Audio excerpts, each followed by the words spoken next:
Bonjour à tous. Je viens de finaliser le plan de l'expertise géobiologique de l'église Saint-Martin à l'Isle-Adam. Donc, cette église a été commencée au fin 15e siècle, finie fin 16e. Toute cette partie-là. Donc voilà. Et la partie, donc, cette chapelle-là, qui s'appelle la chapelle de la Vierge Marie, a été construite au 18e siècle. 19e même plutôt. Donc, elle est bien orientée est-ouest. Est-ouest, le nord étant ici, vous voyez. Donc est-ouest, avec donc le réseau sacré qui est en vert ici, qui est légèrement centré, il va un peu sur la gauche, là-haut.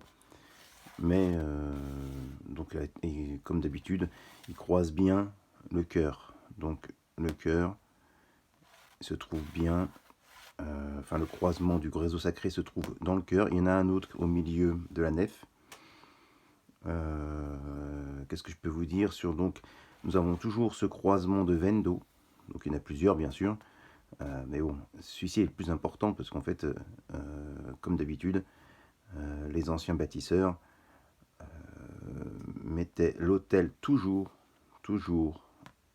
au-dessus du chœur. Donc maintenant l'autel, à partir du 18e, les autels ils les ont avancés vers les fidèles. Donc ce croisement, on peut dire que l'église a été bâtie par rapport à cette source et ces croisements sacrés, etc. Bon, toujours, nous trouvons ces cheminées cosmotelluriques en 5,85. Ce sont des cheminées d'une vibration identique. Elles ont une vibration identique. Et c'est marrant, c'est que toutes les églises, elles ont ces 5,5, 85, pardon, 5,85, tout aligné, donc de l'abside à l'entrée de l'église. Et nous avons une autre cheminée cosmotellurique qui se situe là, en 8,5. Et dans toutes les églises, pareil. Dans l'allée où les fidèles sortent, les fidèles sortent toujours par cette cheminée cosmotellurique. Donc nous avons vu dans l'expertise précédente à Auvers-sur-Oise par exemple, nous avons vu que il y avait des pierres de charge et de décharge. Malheureusement, ici, le dallage a été refait, je pense qu'il y a peut-être 200 ans, et donc ces pierres ont été recouvertes, du coup on ne peut pas les identifier. Par contre, les pierres de décharge donc, sont tout le temps à l'entrée des églises, à côté d'un bénitier. Donc là, j'ai retrouvé, et sur donc un grand réseau diagonal. Donc le grand réseau diagonal est là, le croisement est ici. Je pense, il y a eu des changements, donc du coup maintenant ça a été modifié à l'intérieur. Je pense que le bénitier devait être ici, sur le côté.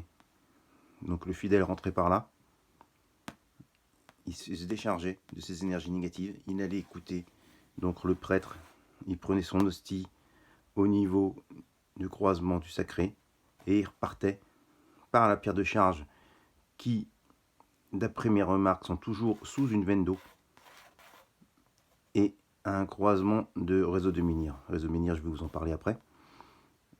Et il passait par la cheminée cosmotellurique et il repassait par le centre. Voilà, le chemin du fidèle.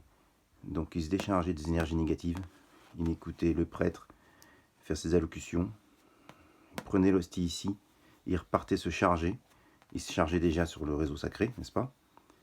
Et il repartait, donc j'ai pu remarquer, hein, alors c'est soit ici, quelle serait la pierre de charge, pardon.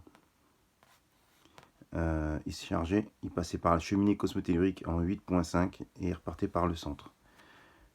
Cette partie de l'église a été construite, donc je vous disais tout à l'heure, au 19e, et j'ai pu remarquer du 13, donc c'est une énergie mariale, on appelle ça. Donc c'est souvent quand il y a eu la Vierge qui est apparue, elle a laissé une trace, comme un marqueur, on va dire. Et comme par hasard, cette chapelle s'appelle la chapelle de la Vierge Marie. Donc est-ce qu'il y a eu une apparition à l'époque? Je n'ai pas pu le voir dans les archives. C'était pas indiqué en tout cas. Donc croisement de grand diagonale et étonnamment, première fois que je vois ça, un croisement de grand diagonale dans l'abside, donc sous la croix du Christ, quoi. Voilà, donc cheminée alignée, de même vibration. Croisement toujours au niveau de l'autel, l'ancien autel. croisement du sacré dans le cœur, comme toujours. Donc je pense qu'elle a suivi les schémas des anciens bâtisseurs. Et donc je vais vous parler aussi du réseau menhir qui est cette fois-ci donc qui est est-ouest, nord-sud. Vous voyez, hop, c'est le orange là.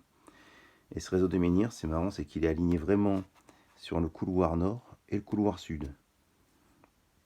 Ce réseau de menhir, on le trouve souvent en forêt sur des pierres même des pierres qui n'ont pas l'air d'être des menhirs, mais ce sont des pierres qui ont été posées là, on pense, exprès, parce qu'elles sont sur un réseau, et donc elles sont souvent alignées.